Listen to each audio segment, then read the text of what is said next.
Iran Israel ನಡುವೆ ಭೀಕರ ಯುದ್ಧ. ಚಿಕ್ಕಬಳ್ಳಾಪುರ ಜಿಲ್ಲೆ ಅಲಿಪುರದಲ್ಲಿ ನೀರವ ಮೌನ ಆವರಿಸಿದೆ.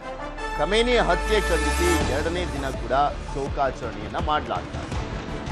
ಇರಾನ್ ಇಸ್ರೇಲ್ ಯುದ್ಧದ ನಡುವೆ ಇರಾನ್ನ ಸುಪ್ರೀಂ ಲೀಡರ್ ಖಮೇನಿ ಹತ್ಯೆ ಇದೆಯಲ್ಲ ಅದನ್ನ ಖಂಡಿಸಿ ಎರಡನೇ ದಿನ ಕೂಡ ಕರ್ನಾಟಕದ ಚಿಕ್ಕಬಳ್ಳಾಪುರದ ಅಲಿಪುರದಲ್ಲಿ ಶೋಕಾಚರಣೆಯನ್ನು ಮಾಡಲಾಗ್ತದೆ. ಗೌರಿಬಿದನೂರಿನ ಅಲಿಪುರ ಎರಡನೇ ದಿನವೂ ಸ್ತಬ್ಧವಾಗಿದೆ. ಅಂಗಡಿ ಮುಂಗಟ್ಟುಗಳು ಬಂದ್ ಮಾಡಿ ಶೋಕಾಚರಣೆ ಮಾಡಲಾಗ್ತದೆ. ಧರ್ಮಗುರು ಹತ್ಯೆಗೆ ಕಂಬನಿ ಮಿಡಿತಾ ಇರುವಂಥದ್ದು ಜನರು. ಅತಿ ಹೆಚ್ಚು ಶಿಯಾ ಸಮುದಾಯ ಇರುವಂಥ ಗ್ರಾಮ ಅದು. ಖಮೇನಿ ಹೆಸರಿನಲ್ಲಿ ಸಾಮೂಹಿಕ ಪ್ರಾರ್ಥನೆ ಸಲ್ಲಿಕೆ ಮಾಡಲಾಗ್ತದೆ. ಮುಂಜಾಗ್ರತಾ ಕ್ರಮವಾಗಿ ಅಲಿಪುರದಲ್ಲಿ ಭದ್ರತೆಯನ್ನು ಕೂಡ ಕೈಗೊಳ್ಳಲಾಗಿದೆ. ಅಲ್ಲಿ ಬಂದಿದ್ರು ಖಮೇನಿ, 2 ಸಲ ಏನೋ ಬಂದು ಹೋಗಿದ್ರು ಅನ್ನುವಂಥದ್ರ ಬಗ್ಗೆ ಮಾಹಿತಿ ಇದೆ ಅವಾಗ ಈ ಹಿಂದೆ. ಸೊ ಆ ಒಂದು ಕಾರಣನೂ ಕೂಡ ಒಂದು ಅವಿನಾಭಾವ ಸಂಬಂಧ ಇದೆ, ಸ್ಪೆಷಲಿ ಖಮೇನಿ ಅಂತ ಬಂದಂಥ ಟೈಮ್ನಲ್ಲಿ.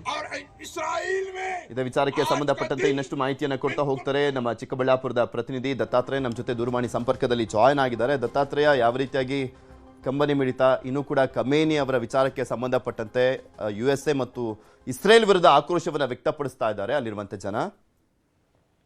ಪೃಥ್ವಿ, ಖಂಡಿತವಾಗಿಯೂ. ಯಾಕಂದ್ರೆ ಈಗ ಇರಾನ್ ಇಸ್ರೇಲ್ ಅಮೆರಿಕ ನಡುವೆ ಏನು ಯುದ್ಧ ನಡೀತೋ, ಯುದ್ಧದಲ್ಲಿ ಈಗ ಖಮೇನಿ ಅವರ ಕುಟುಂಬ ಈಗ ಆ ಕೊಲೆಯಲ್ಲಿ ಅಂತ್ಯವಾಗಿರುವಂತದ್ದು. ಇದೇ ವಿಚಾರಕ್ಕೆ ಸಂಬಂಧಿಸಿದಂತೆ ನಮ್ಮ ಧರ್ಮಗುರುಗಳು ಈಗ ಸಾವನ್ನಪ್ಪಿದ್ದಾರೆ ಅಂತ ಒಂದು ಶ್ಲೋಕವನ್ನ ವ್ಯಕ್ತಪಡಿಸ್ತಾ ಇರುವಂತದ್ದು. ಯಾಕಂದ್ರೆ ಈ ಶಿಯಾ ಸಮುದಾಯ ಇಡೀ ಭಾರತದಲ್ಲಿ ಅತಿ ಹೆಚ್ಚು ಸಮುದಾಯದ ಜನರು ಇರುವಂತದ್ದು ಈ ಚಿಕ್ಕಬಳ್ಳಾಪುರ ಜಿಲ್ಲೆ ಗೌರಿಬಿದನೂರು ತಾಲೂಕಿನ ಅಲಿಪುರ ಗ್ರಾಮದಲ್ಲಿ. ಅಂದ್ರೆ 25,000 ಜನ ಒಂದೇ ಒಂದು ಗ್ರಾಮದಲ್ಲಿ ನೆಲೆಸಿರುವಂತಹದ್ದು. ಅದರಲ್ಲಿಯೂ ಸಹ ಈ ಬೇಬಿ ಇರಾನ್ ಅಂತ ಪ್ರಖ್ಯಾತಿ ಪಡೆದುಕೊಂಡಿರುವಂತಹ ಈ ಅಲಿಪುರಕ್ಕೂ ಹಾಗೂ ಈಗ ಯುದ್ಧ ಏನ್ ನಡೀತಾ ಇದೆಯೋ ಇರಾನ್, ಈ ಎರಡರ ನಡುವೆ ಅವಿನಾಭಾವ ಸಂಬಂಧವಿರುವಂತದ್ದು. ಯಾಕಂದ್ರೆ ಇದೇ ಒಂದು ಗ್ರಾಮದಿಂದ ವಜ್ರದ ವ್ಯಾಪಾರಿಗಳು, ಈ ಡ್ರೈ ಫ್ರೂಟ್ಸ್ ವ್ಯಾಪಾರಿಗಳು ಆಗಿರ್ಬೋದು, ಜೊತೆಗೆ ಸಾಕಷ್ಟು ಜನ MBBS ವಿದ್ಯಾರ್ಥಿ ಏನು ವ್ಯಾಸಂಗ ಮಾಡುವ ಸಲುವಾಗಿ ಇದೇ ಇರಾನ್ಗೆ ಈ ಅಲಿಪುರದ ಜನ ಹೋಗ್ತಾ ಇರುವಂತದ್ದು.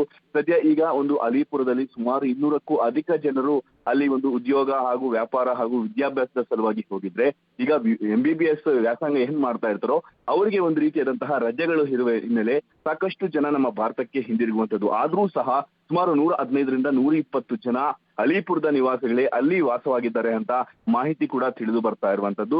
ಜೊತೆಗೆ ಈಗ ತಮ್ಮ ಧರ್ಮಗುರುಗಳು ಏನಿದಾರೋ ಖಮೇನಿ ಅವರು ಮೃತಪಟ್ಟಿರುವ ಹಿನ್ನೆಲೆ 3 ದಿನಗಳ ಕಾಲ ಈ ಶೋಕಾಚರಣೆಯನ್ನ ಮಾಡ್ತಾ ಇರುವಂತದ್ದು. ಸ್ವಯಂ ಗ್ರಾಮಕ್ಕೆ 2 ಸಲ ಬಂದ್ ಹೋಗಿದ್ರು ಅನ್ನುವಂಥದ್ರ ಬಗ್ಗೆ ಈ ಹಿಂದೆ ಎಲ್ಲ ಓದಿದ್ ನೆನಪು, ಬಂದ್ ಹೋಗಿದ್ರ ಅವರು?